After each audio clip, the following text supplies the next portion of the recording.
You know, today there's a lot of conversation about time management, how we can have some hacks on our time that we can be more productive and we can accomplish more things. Do you know there's a great time management principle that comes from Scripture thousands of years ago, and we're going to look at it for just a few minutes tonight. Hey, my name is Mike Rippey. I'm the lead pastor of Evangel Church. This is the Fire Bible Study. To all of you that are a regular part of this, welcome back. Take a moment, if you would, and like and share this. Those of you that wonder what this is, it's an in-depth study of the book of Exodus, which is so controversial because if you've gone to college or university, they're going to tell you that this book is really a myth, that nothing in it really happened. That's why we've entitled this The Exodus Reality, Unpacking the Real History. And this is our 12th study. If you would like to go in depth with us on the previous 11 studies, just contact our church. We'll send you the information. You can go back and watch our teachings over these last 11 weeks. But let me first of all invite you to stay tonight and dig in to this incredible story of God's love for his people and God's love for you. So you're welcome to stay with us, and we'd encourage you, if you'd like this entire syllabus, we'll get it to you, no cost. We'll print it, get it to you. We'll send you the links. You can print it at home. We'd love to have you study with us. But to those of you that are studying, we're on lesson 12. It's November 15th. Let me just mention, next week it's Thanksgiving, because some of you don't stay with me to the very end. There will be a lesson next Wednesday night. Now, live and in person at Evangel, we are not having our activities, but I will be teaching by way of video next Wednesday night, our next lesson, which happens to be on the 10 Commandments that God gave to Moses as he goes up the mount. But don't let me get too far ahead. Let's jump right into this lesson. Last week, if you'll remember, we saw the miraculous provision of God. Water, food, which was manna, protein, which was quail. He was taking care of his people. And his wife, his two boys, who had not been with him when he had gone back to Egypt to bring about the deliverance of the children of Israel out of Egypt, have now joined him along with his wife's father, Jethro, his father-in-law. And Jethro is going to teach Moses an important lesson on time management, on a great time hack, if you would, so he can be more productive and not be worn out. Let's look at it. Exodus chapter 18, verse 13. The next day, Moses took his seat to serve as judge for the people, and they stood around him from morning till evening. When the father-in-law saw all that Moses was doing for the people, he said, "What is this you're doing for the people? Why do you alone sit as judge, while all these people stand around you from morning till evening?" Moses answered him, "Because the people come to me to seek God's will. Whenever they have a dispute, it's brought to me, and I decide between the parties, and I inform them of God's decrees and laws." Moses' father-in-law replied, What you are doing is not good. You and these people who come to you will only wear yourselves out.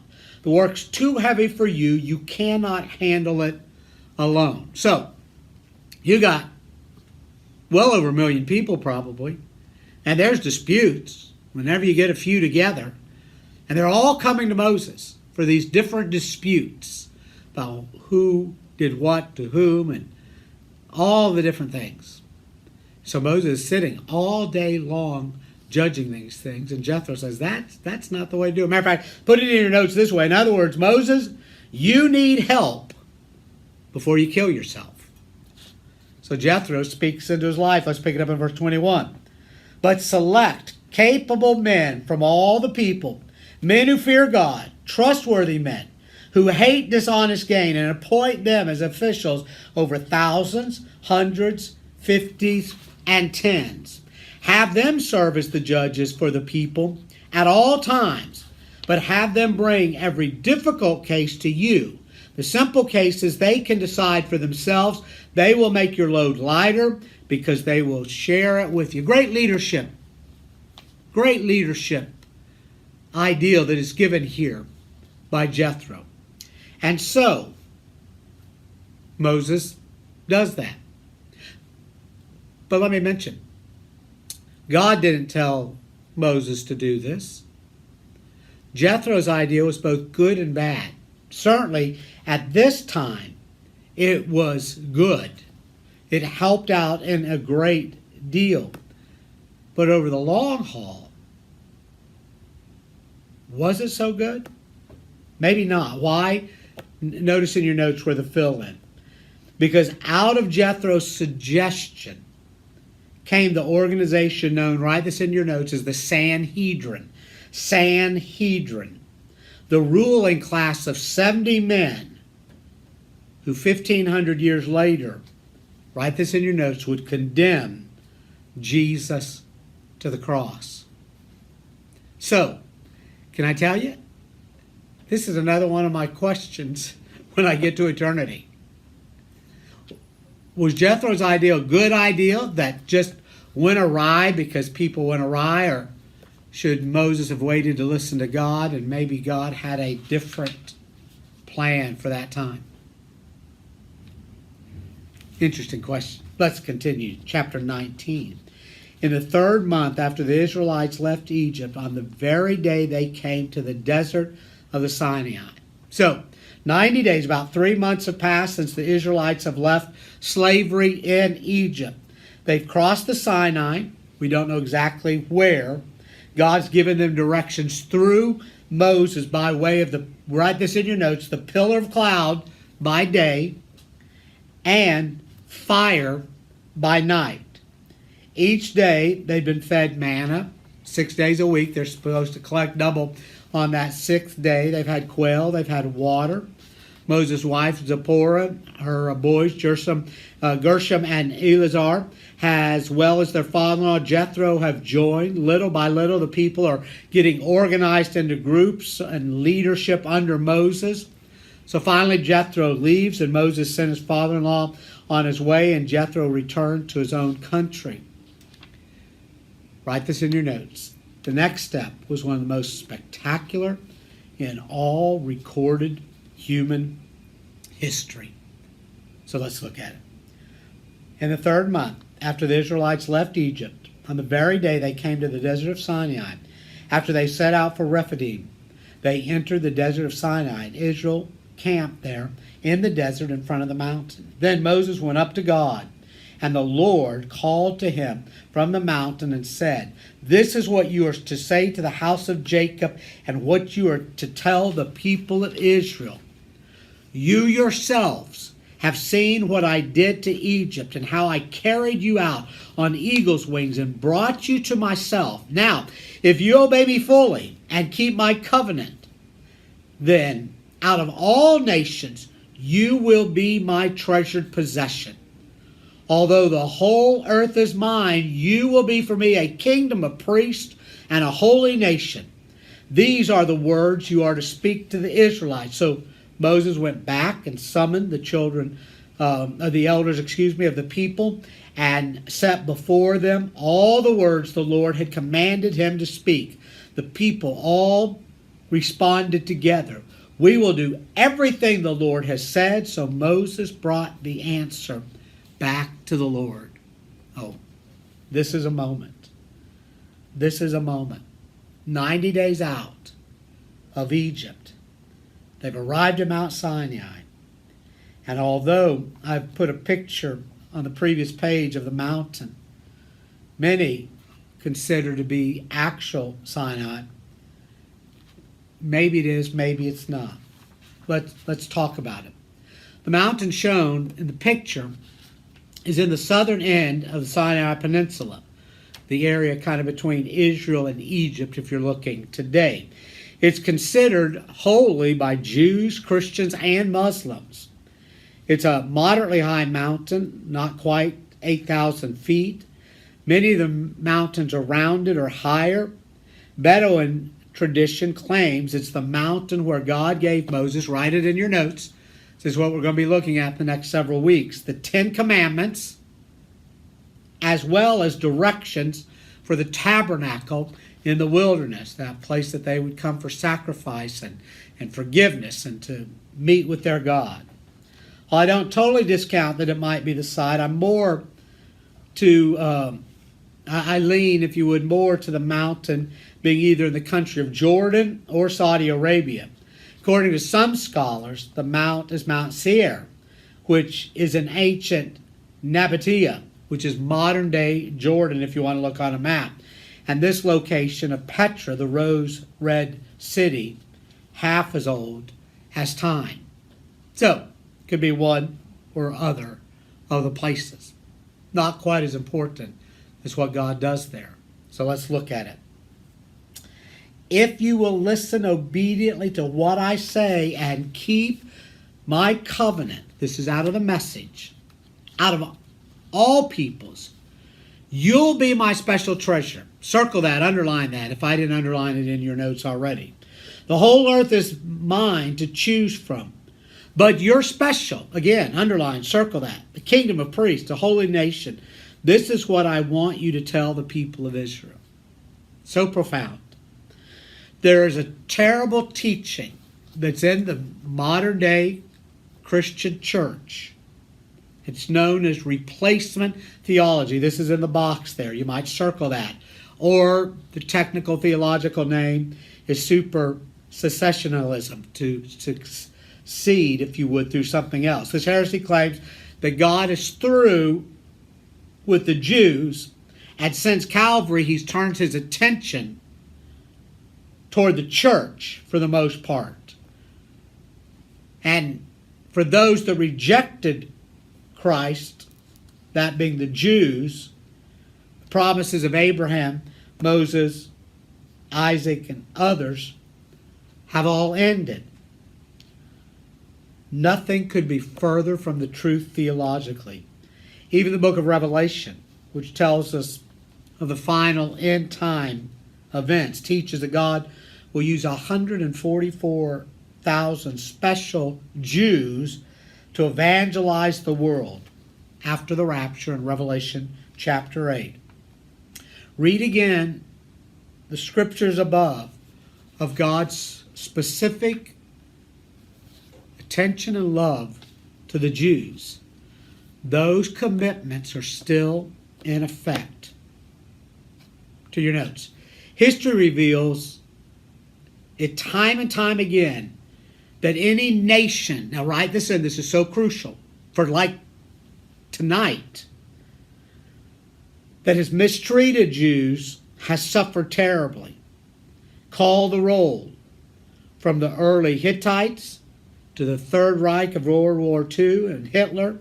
Every world leader should know God's commitment to Abraham, including the leaders of the United States. I will make you into a great nation. Genesis 12, 2 and 3, the original promise to Abraham, as he is the father of what will be a great nation that is now a great nation that we're looking at in Exodus. He repeats his love, that they are his treasure, that they are his special possession. And I will make your name great, and you will be a blessing. And I will bless those who bless you. Underline that. And whoever curses you, I will curse. And all people on the earth will be blessed through you. All right. I could take a lot of time on that, but I just want to focus on the one thing. I will bless those that bless you. That's personally. Are you blessing Israel? Do you pray for Israel? Do you support Israel? Like right now, when all the colleges and university and news media is ramping up against the Jews and Israel right now, do you pray for Israel? Do you stand for Israel? Now listen, Israel, as in the Old Testament today, makes mistakes. And there's no problem in calling Israel out on its mistakes. Israel is not infallible, particularly today. A lot of Israel is run by secular people that are Jews and Jews in name only, if you would. But we're still to bless the nation of Israel. As a church, we give regularly out of our kingdom builders giving to support ministries to Israel. And at the time that we are teaching this, there's a great war that is going on. Are you praying for the peace of Jerusalem? In our text, Exodus 19, verse 8, the Jews responded to God. The people all responded, we will do everything that the Lord has said, and Moses went back. That has not been the case. However, which is spawned the replacement theology, them not obeying all the time. But God's never gone back on his, write it in your notes, promises to Israel or the Jews, even though there have been times such as the Babylonian exile in which God punished them primarily, write this in your notes, for idolatry. A study of present-day Israel shows how amazing the hand of God has been on his people. One of the most fascinating books in my library is a volume written by members of the Associated Press. No conservative evangelical bastion are they. It's called Lightning Out of Israel. It tells the full military story of the Six-Day War in June of 1967. You can read a little bit more about it. But the Jews were outmanned 400 to 1. And yet Israel won that war in 6 days, sometimes with tanks and machine guns that had no bullets in them. It's an incredible story of God's miraculous provision. God's holiness revealed on the mount. This 19th chapter of Exodus should be a warning light to the church today that God is, write this in your notes, holy. And we do not approach him from a careless manner. These verses are serious. The Lord said to Moses, I'm going to come to you in a dense cloud so that the people will hear me speaking with you and will always put their trust in you. Then Moses told the Lord what the people had said. And the Lord said to Moses, go to the people and consecrate them. Circle that, if you would, today and tomorrow.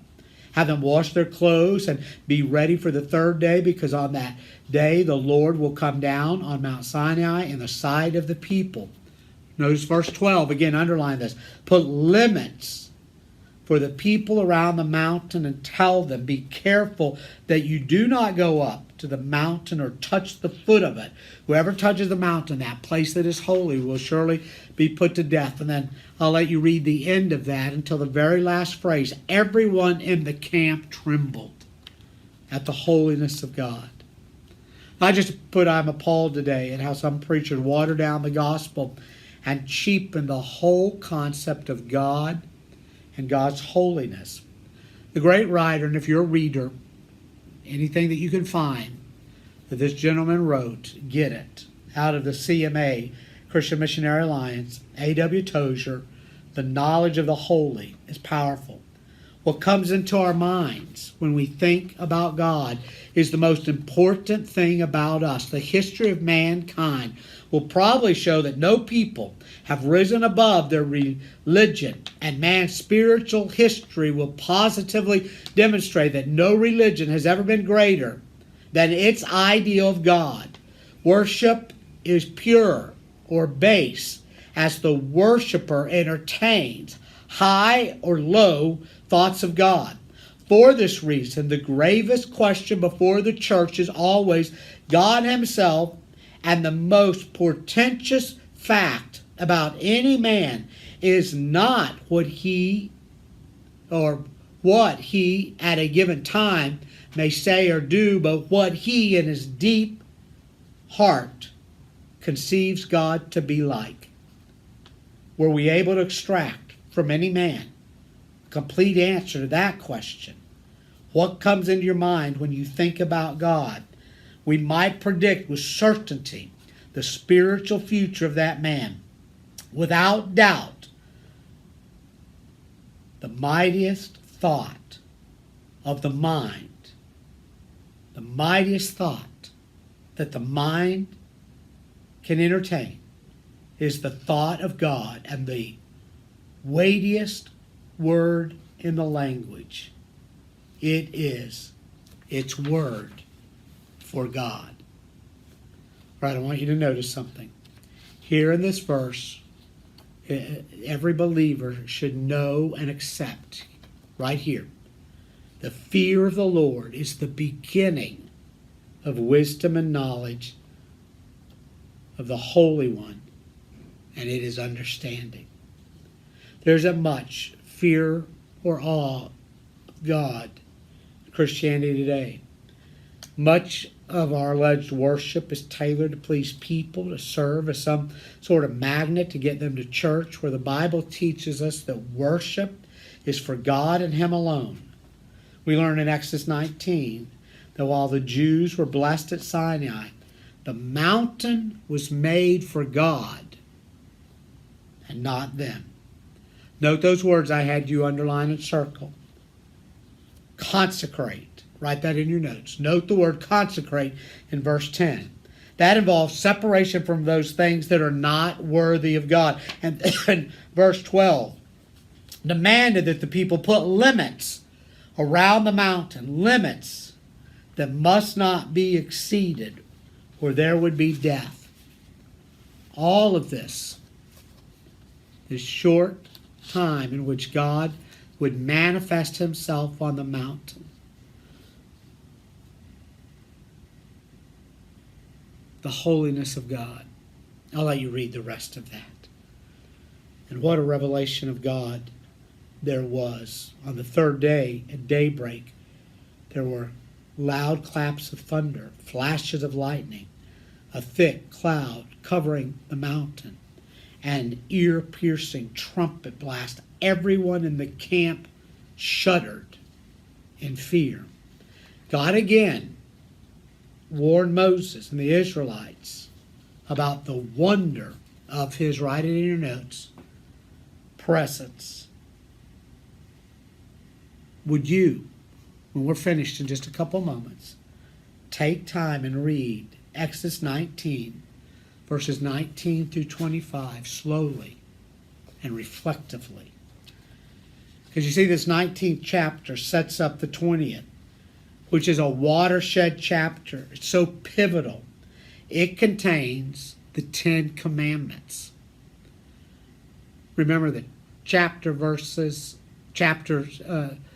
settings and verses are all placed in there by man. This is one continuous activity. God's absolute holiness as He's giving the law. There, at Sinai, write this in your notes. These commandments are the backbone of civilization. Our U.S. judiciary system refuses to display these on public property, even as our nation unravels day by day. You don't want to miss next week as we delve into these 10 Commandments. Like this, share this. Let's encourage others to hear this message about Israel. Would you pray for Israel? Would you stand in the gap and bless Israel? God will bless you. Again, next Wednesday, the evening before Thanksgiving, I will be sharing a lesson on the Fire Bible. I hope you can watch it that evening as it premieres, or whenever it fits into your schedule. I'll see you next week. God bless.